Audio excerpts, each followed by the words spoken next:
Welcome to Democracy Now!, democracynow.org, The War and Peace Report. I'm Amy Goodman. Attorney General William Barr defended his handling of the Robert Mueller investigation to the Senate Judiciary Committee Wednesday as Democrats accused him of working as an agent of President Trump rather than the top U.S. law enforcement official.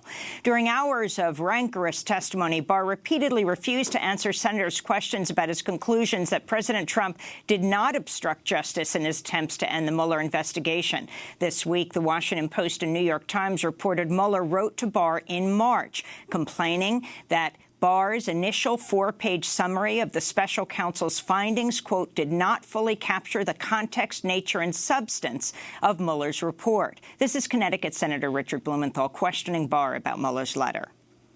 You know, the letter's a bit snitty, and I think it was probably written by one of his staff people.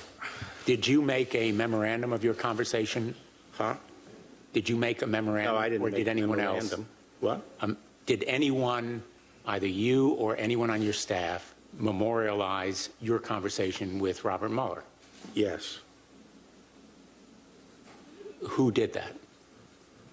There were notes taken of the call. May we have those notes? No. Why not? Why should you have them? After the hearing, some lawmakers suggested Barr should be held in criminal contempt of Congress. Meanwhile, Attorney General Barr said he will not testify today for a second day before the House Judiciary Committee, refusing to be questioned by the committee's lawyers. In Venezuela, government security forces clashed with anti-government protesters in the streets of Caracas Wednesday, 2 days after Venezuelan opposition leaders launched a failed bid to overthrow the government of President Nicolás Maduro. Speaking to a massive crowd of supporters outside the presidential palace of Miraflores, Maduro said Wednesday President Trump and his national security advisor, John Bolton, were directly involved in the attempted coup d'etat. The coup that was attempted yesterday, this coup skirmish, was personally directed from the White House, from John Bolton. I denounce it. In Washington, the National Security Council held a principals meeting Wednesday to discuss Venezuela. The Washington Post reports the staff of National Security Advisor John Bolton clashed with a top general during the meeting for not presenting sufficient military options on Venezuela. Meanwhile, U.S. Secretary of State Mike Pompeo told Fox Business Channel the Trump administration's ready to go to war in Venezuela. It has been crystal clear and incredibly consistent. Military action is possible. If that's what's required, that's what the United States will do. After headlines, we'll go to Caracas, Venezuela for the latest. On Wednesday, hundreds of thousands of workers took to the streets of cities worldwide to mark May Day, International Workers' Day. In St. Petersburg, Russia, police arrested 69 people as May Day protesters chanted slogans critical of President Vladimir Putin.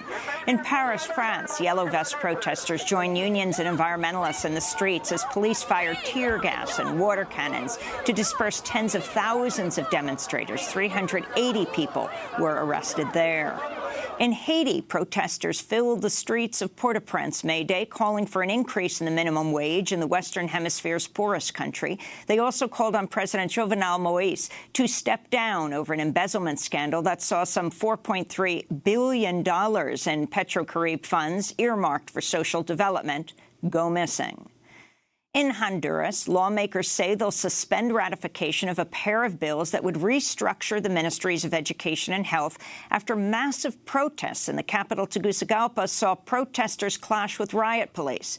The bills have the support of the U.S.-backed President Juan Orlando Hernandez, but are deeply unpopular among doctors and teachers who say they're aimed at mass layoffs ahead of the wholesale privatization of Honduras's educational and health care systems.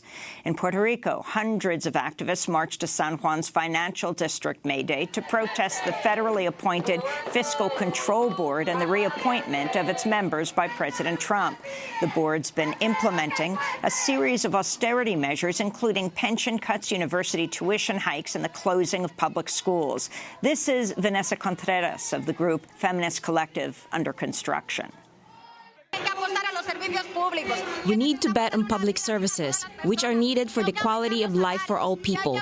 We need an increase on salaries, an increase in pensions. We need to give money to public schools so that they can rise. We need to support the University of Puerto Rico. We demand workers' rights, unionization, and the protection of lands. We want all people to have a safe roof. In moments of financial crisis, the last thing we should be putting people out in the streets. In South Carolina, 10,000 teachers and their supporters flooded the grounds of the state capitol in Columbia Wednesday in a protest calling for collective bargaining rights and for better pay and working conditions. Teachers marked May Day with South Carolina's first ever sick out, using sick days to shut down 7 major school districts. In New York City, hundreds of people marked May Day outside the Trump building on Wall Street, protesting President Trump's border wall and denouncing wage inequality. This is Christine Lewis, a domestic worker and labor organizer with Domestic Workers United. We're women, immigrant women, who work in the homes as nannies, caregivers, elder caregivers.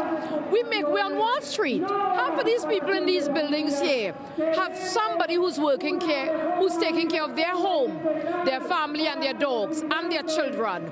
Who's that person? On this International Workers' Day, my ask is that women who work in the homes be respected.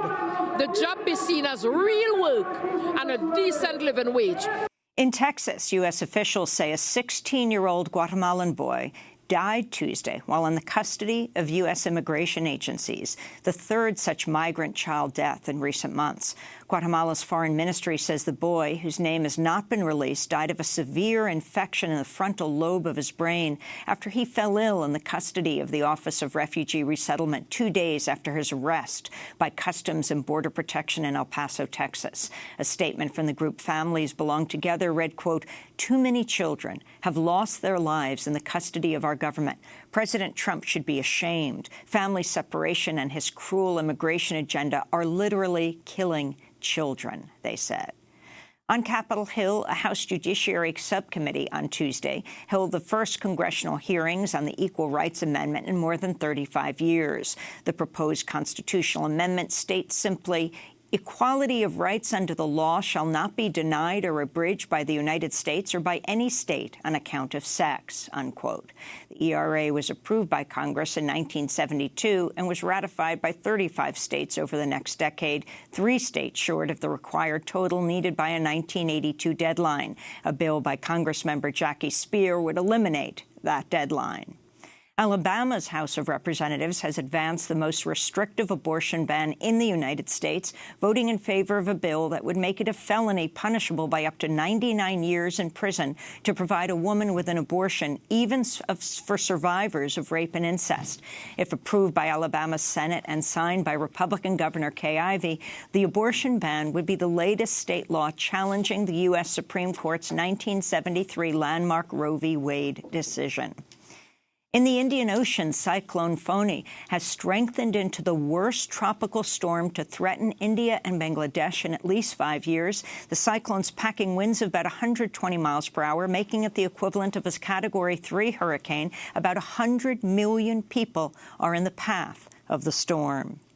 And in Britain, the House of Commons Wednesday became the first parliament in the world to declare a climate emergency. This is Labour Party leader Jeremy Corbyn. We have no time to waste.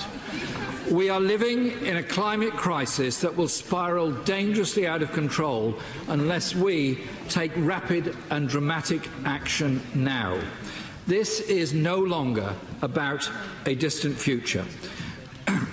We're talking about nothing less than the irreversible destruction of the environment within our lifetimes of members of this House. Wednesday's resolution is largely symbolic. It comes on the heels of April's Extinction Rebellion uprising in London that saw police arrest more than 1,000 protesters, many of whom superglued themselves to buildings, trains and sidewalks in a nonviolent direct action. And those are some of the headlines. This is Democracy Now!, democracynow.org, The War and Peace Report. I'm Amy Goodman. And I'm Nermeen Sheikh. Welcome to our listeners and viewers around the country and around the world.